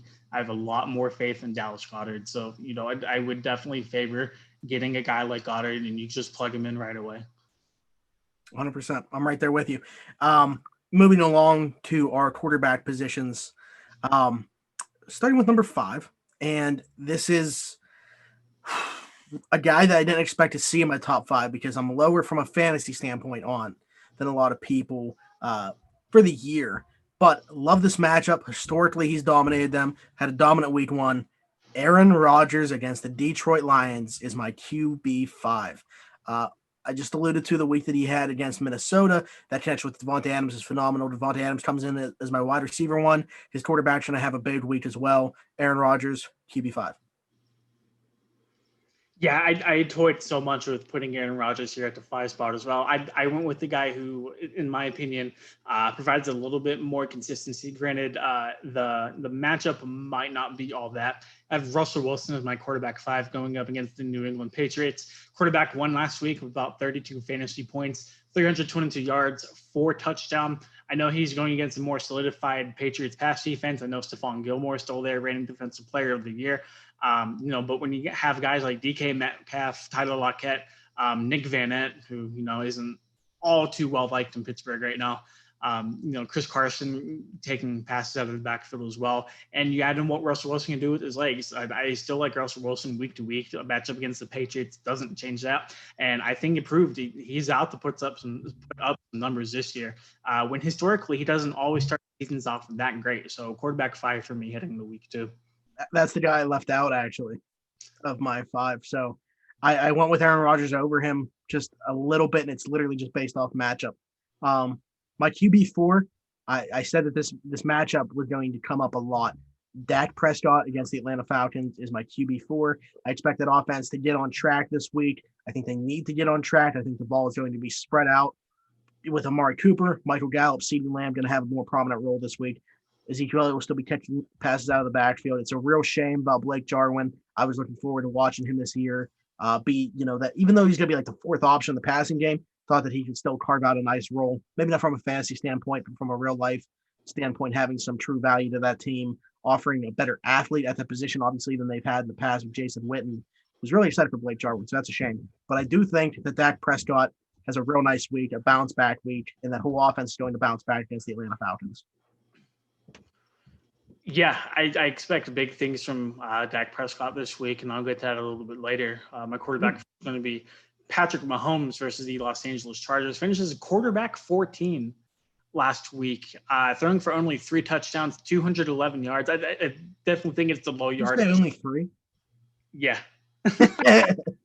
I guess that's what we've. Yeah, I think that the yardage is more, the thing to look at there. Not hitting even 250, but yeah. Right, but he only had 211 through the air, and let's say he hit 300. That's only 3 points if you have a point for every 25 yards. So it's not some big discrepancy there. That might be a product of other quarterbacks just having phenomenal days that they might not have, for the rest of the season. But quarterback 14. That's what Mahomes finished as last week in week 1. I do expect him to shoot up. Obviously, I have him as my quarterback 4. Going up against the Chargers, I know they have a pretty solid secondary, but it's Patrick Mahomes. So, I feel like if you can replicate that stat line again, the 3 touchdowns and 200 plus yards, I think you'll have another top 5 day in him. So this is getting back to the YouTube comments before I give you my QB4. Mhm. Pick 2 for this week: Allen Robinson, DJ Moore, Michael Gallup, Marvin Jones Jr. So Allen Robinson's a lock for me, and I'm gonna go with DJ Moore here as well. So the first 2 names you mentioned will be the 2 that I go with. I do think Michael Gallup has a more prominent role in week 2, and I think Marvin Jones Jr. sees a little bit of a target decrease with the expected return of Kenny Galladay. So Allen Robinson and DJ Moore would be the 2 that I went with. Yeah, and I think if Robbie Anderson doesn't have a week like he had last week, then DJ Moore is definitely going to be the second guy. Robinson, 100% for me, is going to be one of the guys. I tend to lean Marvin Jones if I'm not thinking DJ Moore, just because, granted, he is going to see a decrease in targets, but he still puts up the same production as a guy like Kenny Galladay does. So we'll see. I think for this week, gun to my head, I'd probably go DJ Moore, though. Okay, so we would go with the same 2. Yeah. Makes it easy on you. So moving along to QB3. I'm sorry, I said QB4, QB3. Kyler Murray for me against Washington, which Washington, they had a heck of a football game against the Philadelphia Eagles, getting after Carson Wentz. I don't expect that Atlanta's offensive line, sorry, not Atlanta, that Arizona's offensive line will play as bad as Philly's did. Granted, they only had 2 of their starters, and that could very well be why it looks so bad. Again, Carson Wentz sacked 8 times. Kyler Murray ran for 91 yards in addition to what he did through the air against San Fran. And that's, San Fran's defense. Granted, Washington's defense is going to be good. That's going to be the strength of their team. But Kyler Murray, he has a pretty safe floor for me because of what he brings on the ground as well as through the air. Too many weapons on that offense. DeAndre Hopkins is going to be so fun for Kyler Murray to have.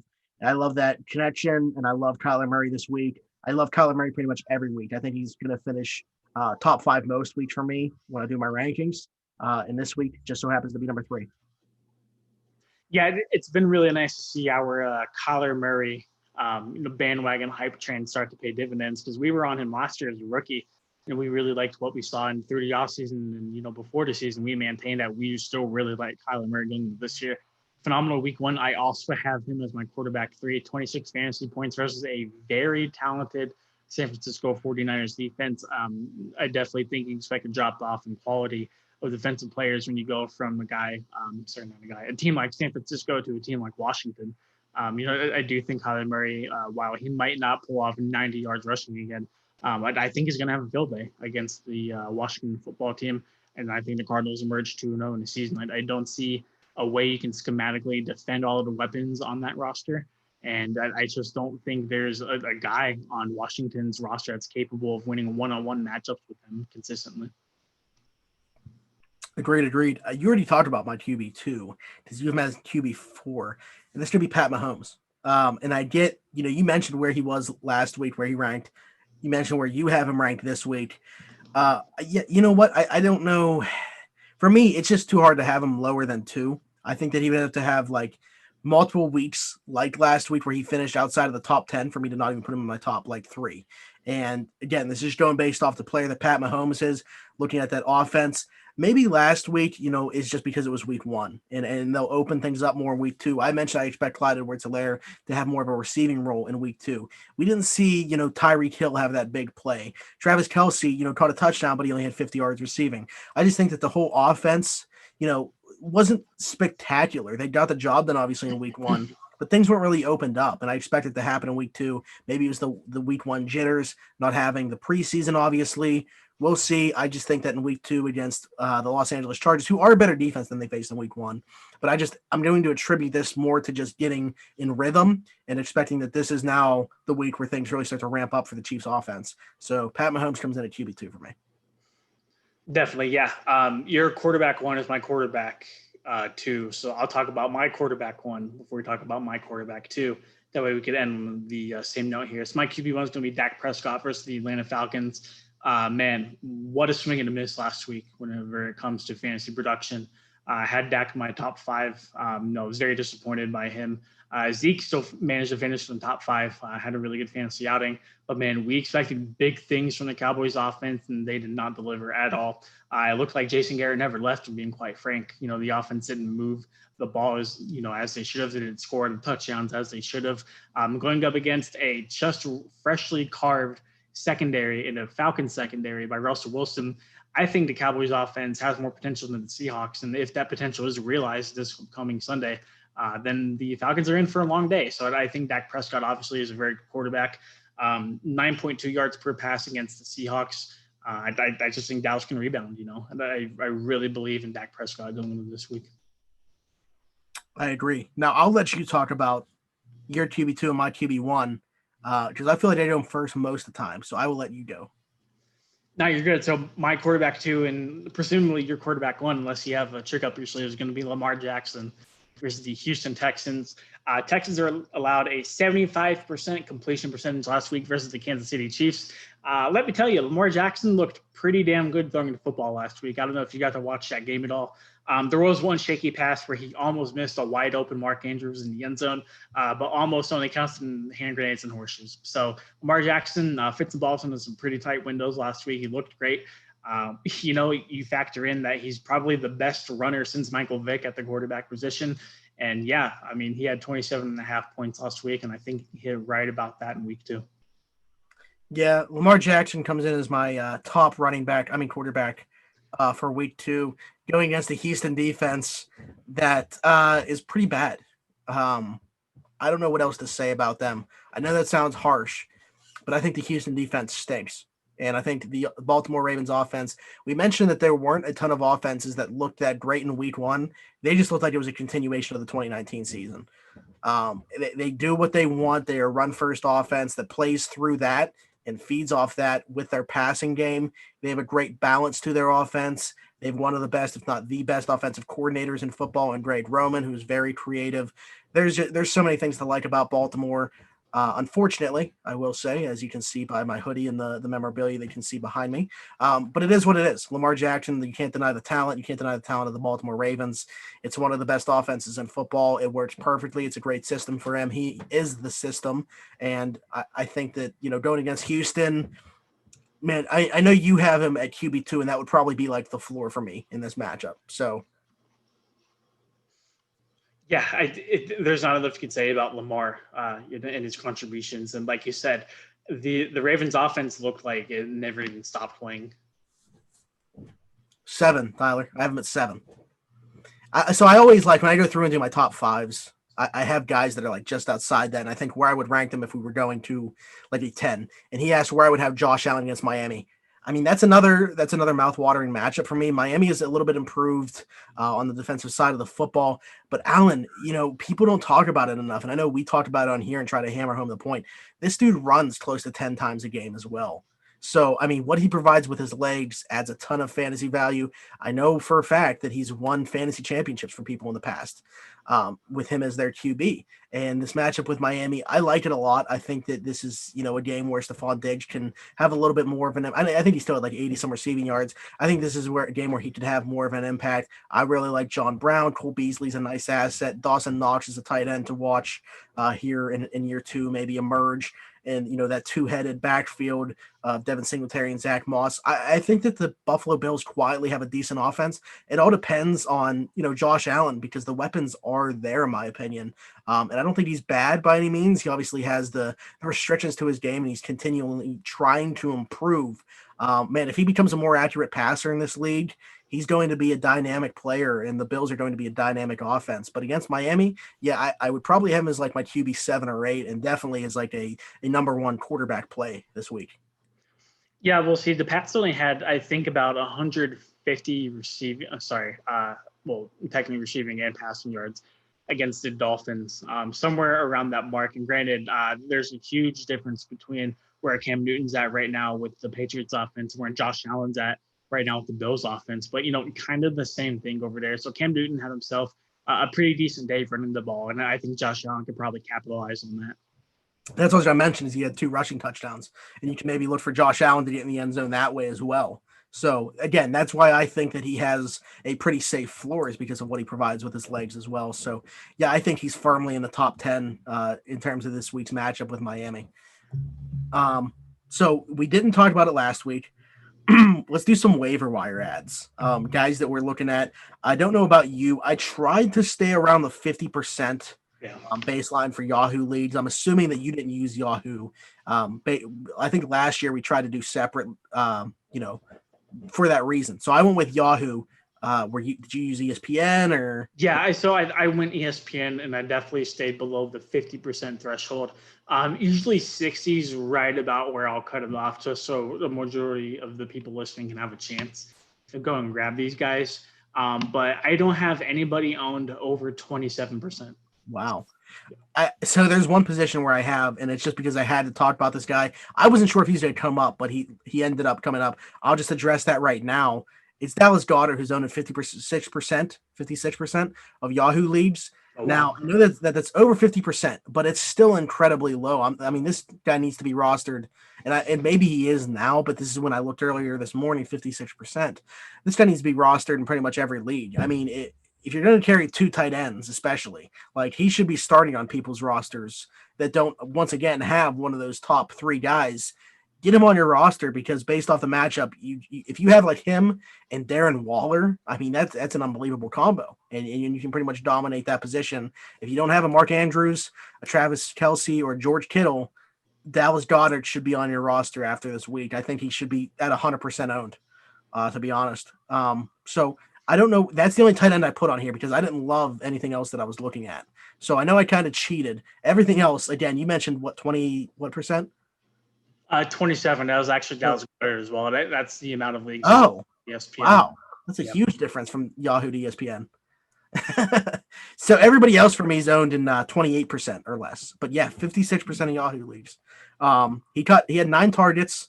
This week he gets the Rams. Again, kind of hard to say what the tight end production would have been against the Rams had Blake Jarwin not got hurt as far as the target share and everything like that. But Dallas Goedert, I think, again, the Philadelphia passing game goes through those tight ends. I look for him to once again have, near 10 targets. Yeah, and what I really like about picking up Goedert this week is that this isn't just a 1 week plug and play. This is a move that can really benefit you down the stretch of the season as well. Absolutely. Yeah, I think that's like the big thing is we're not talking about a guy just to stream, for 1 week here. We're talking about a guy that can be your number one tight end. I mean, we both think so. And it looks like it from what Philadelphia is doing as far as the way that they're sharing their targets. So was that the only tight end then you put on there, I'm assuming? Yeah. Okay. So my running backs, this is kind of boring because it's already been talked about on this show. People brought up these 2 names. I put 2 names on here just because. Nyheim Hines and Malcolm Brown were the 2 that I put on here. They're owned in 21 and 28% of the leagues, respectively, with Hines at 21 and Brown at 28. So obviously Marlon Mack gets injured. Nyheim Hines has 2 touchdowns in the game. They play Minnesota this week. I just think that Nyheim Hines has a role in that offense, even with we saw it kind of even with Marlon Mack on the field healthy, but now with him out, you talk about Jonathan Taylor, who's a rookie, a promising rookie at that, they spent a high pick on him. He's going to be used. He's probably the number 1 back to own in that backfield, but Nyheim Hines has value now. And I think that he's an interesting guy in that offense. I think he's going to be the 3rd down back, and he's going to be the passing situation back. And Philip Rivers, we know how Philip Rivers plays. He's going to be looking for those screen passes, those quick passes, those check downs. Nyheim Hines is going to have a role in this offense, so I'm excited about him. Malcolm Brown listed as he got more snaps than Cam Akers, and that's, for Cam Akers owners, they're probably a little bit upset about that. Malcolm Brown gets 2 touchdowns. They play Philly in week 2. Washington just scored 2 rushing touchdowns against Philadelphia in week 1. Malcolm Brown, a relatively decent bet, I feel like, to find the end zone again here in week 2, just based off that fact alone. The Rams offense is it's definitely taken a step back from where they were at in 2018. But there's still some weapons on that offense. And if they get down into the red zone, if Malcolm Brown's going to be the red zone running back, he's got to be rostered in every league. Yeah, so Malcolm Brown was my running back as well. He's owned in about 8% of ESPN fantasy league. ESPN is wildly different than y'all. I don't know what it is.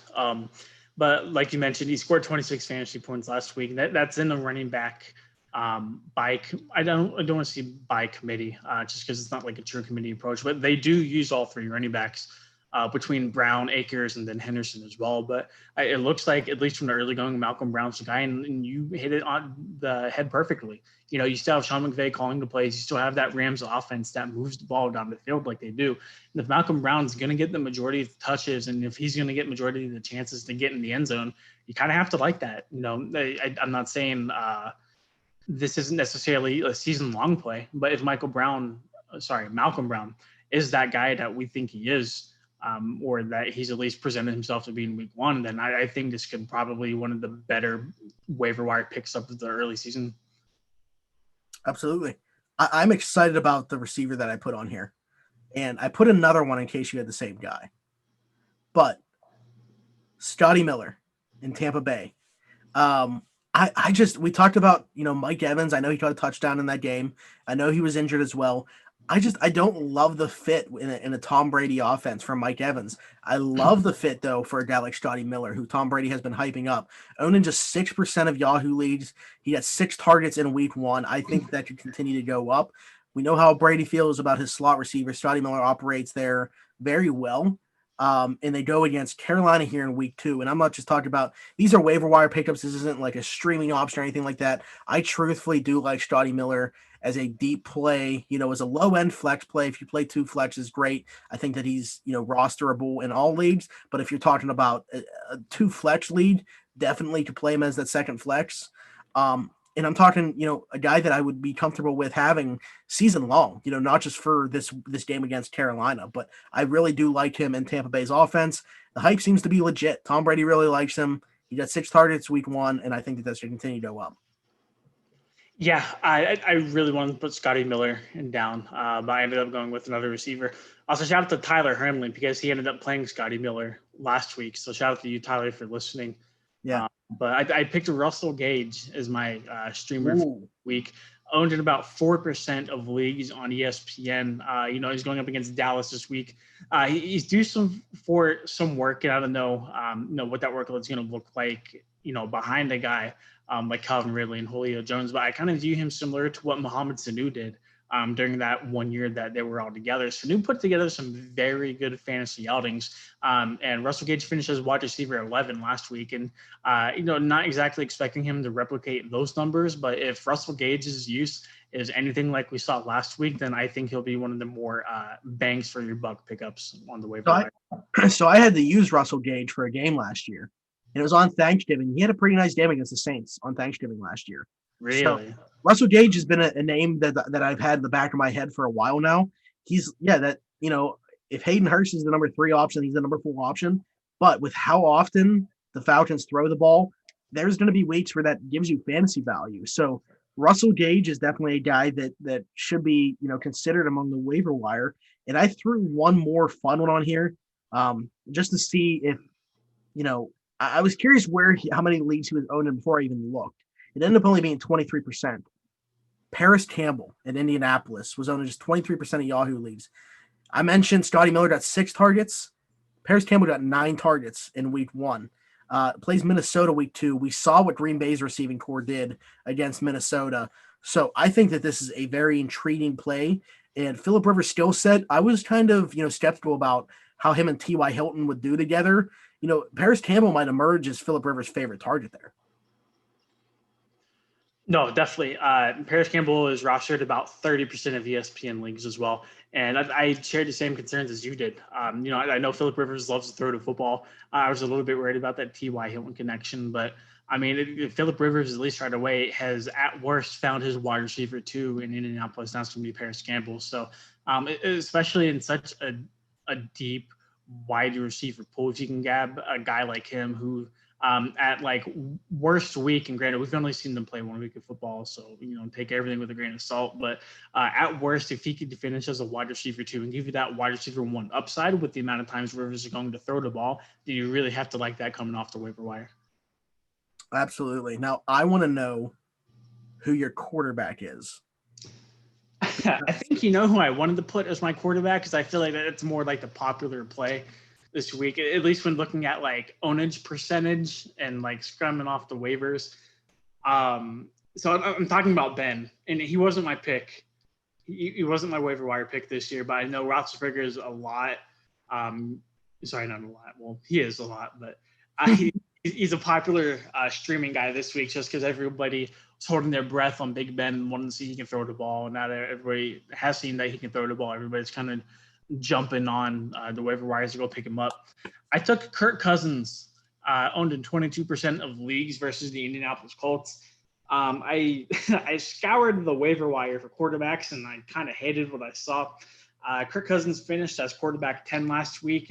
We saw Adam Thielen can still produce the numbers he has without Stephon Diggs. We'll see if Justin Jefferson can emerge as anything. And it looks like the Vikings are still going to primarily run their offense, run first and try to use that play action. But Kirk Cousins, if you're in a dire need of quarterback this week, not a terrible matchup versus the Colts.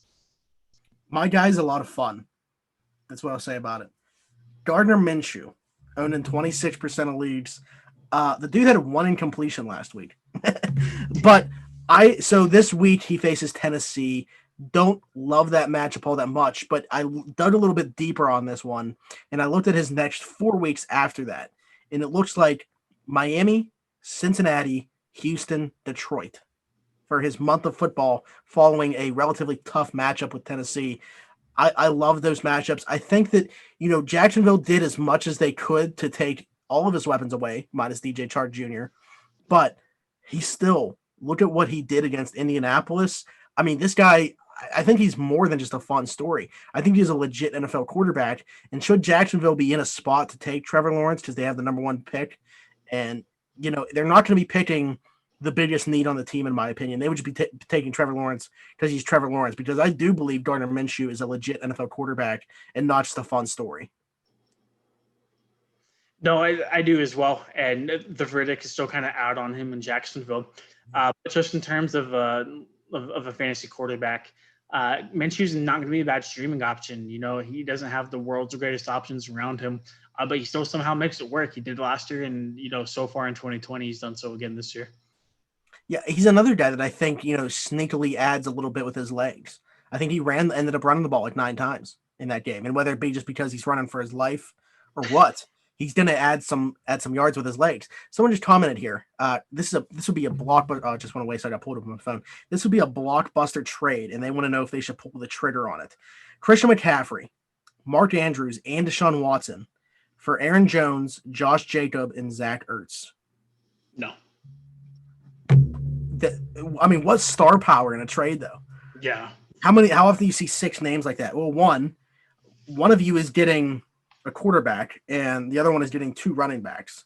You're both getting a tight end, although I am much higher on Mark Andrews than Ertz. And Christian McCaffrey is also – I love Josh Jacobs too, but Christian McCaffrey is like the undisputed RB1 right now.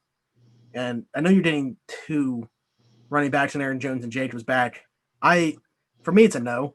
Yeah, I get why there would be some consideration, because running back is the hardest position to get that like top tier value from, and you're getting 2 running backs for 1, but you're also getting rid of Mark Andrews, who again we feel like is kind of like joining Kelsey and Kittle in that upper echelon, and you're also giving away Deshaun Watson. So I would be intrigued to hear who the other running back is. And who would the quarterback be if you're trading Deshaun Watson? Yeah. I don't know. Like, getting rid of CMC is kind of already a no for me. I do Jacobs. Kind of iffy on Aaron Jones, and that's coming from somebody who traded up in his draft to get Aaron Jones. And yeah, I'm not the biggest fan of trading away Mark Andrews either. So, well, okay, we can just break it down like this. Christian McCaffrey came in as our RB1 on both of our lists. Mm-hmm. Mark Andrews came in as tight end 3, and Deshaun Watson was either in the top 5 or just outside of the top 5 for both of us, correct? Yeah. You have him in your top 5? I'm at quarterback 7. Okay, and he was I think I had him at 4 or 5. So right there, right around that range. And then you look at Aaron Jones. Who did you have him in the top 5 running backs? Had him top 10. I had him top 10, but I didn't have him top 5. Josh Jacobs. I had him number 9 or number 10. Josh Jacobs. I think you might have had him a little bit higher. I had him as my number 10. I had Jacobs right above Aaron Jones. I think it might have been like 8 or 9 or 9 and 10. I know there. And then Ertz, who we were both a little bit lower on than consensus. Yeah. So just breaking it down by position, I think that you're, trading too much value. I think if there was a way to look at trade value essentially and like assess trade value, I think this would be not necessarily lopsided, but it would definitely swing towards the person who's getting CMC, Andrews, and Watson a considerable amount. Yeah, I just wouldn't be able to give up McCaffrey and Andrews in one swing with what he would be getting back. Yeah, again, I get, wanting to have the two top tier running backs as opposed to like the top tier running back. But again, this for me is something I'd look at, think about, I'm getting two running backs and only giving up one, and then look at, oh, wait, it's the top running back and also a top 3 tight end. And I mean, I love Josh Jacobs, but again, I'm not so sure he finishes in the top 3. So I think you're giving up two guys that very well will finish top 3 of their position for none of those 3 are going to finish top 3. And that's how I look at it. Yeah. No, same here. Okay. Well, do you have anything else? No, just I really enjoy the chat interaction throughout the pod. So yeah. Yeah, I hope that continues. Yeah. Again, if you're listening back to this as a podcast, this is done live on YouTube. If you're wondering why, if you're listening back to this as a podcast and you're wondering why do they keep talking about chat, it's because we do the show live through YouTube. That's youtube.com/c/around the412. You can subscribe. If you hit that notification bell, you'll get a notification when we go live to do this show. There might be a little bit of fluctuation. Typically, we try to do Tuesday nights around 7 p.m. Eastern. But if you follow us on Twitter at Around the 412, you'll know if for some reason we weren't doing it that day and time. Typically, that's when we'll try to do it, though. It just makes sense considering, the waiver wire, the first games of the week starting on Thursday. It's the best option for us. So again, you can join live by doing that. But if you are listening back, thanks for just listening. Follow us on Twitter at Around the 412. Follow our personal accounts, Z23Smitty and Donnie Druin. I'm going to tell you guys one more time about Keats Barbershop, which is an old-fashioned barbershop located at 180 Brighton Avenue in Rochester, PA. He's open 11 to 7 Tuesday through Friday and 9 to 4 on Saturday. And every Tuesday, he does $5 off for military personnel, first responders, and nurses. So that's how you can go about getting your hair cut. And then, of course, you can head to manscaped.com and use code 412 at checkout to get 20% off your order plus free shipping. Again, no matter what you want to buy on that site, it could be the new Lawnmower 3.0. It could be just some new boxers, a T-shirt. It could be the new nose and ear hair trimmer. It could be whatever you want. You can use code 412 at checkout to get 20% off. So, Donnie, I think I just want to say one more thing. Thanks for listening to the Around the 412 Fantasy Football Podcast. This has been a presentation of Crowworthy, where winners are serving winners coast to coast, sports, betting, and more. Don't forget to follow us on Twitter at Around the 412. Follow them on Twitter at Crowworthy. Visit the Pittsburgh City page at crowworthy.com for your blogs, your betting advice, and your podcasts like the Around the 412 Fantasy Football one. Other than that, it's been Smitty. It's been Donnie. We'll see you next week. Good luck this week. Bye-bye.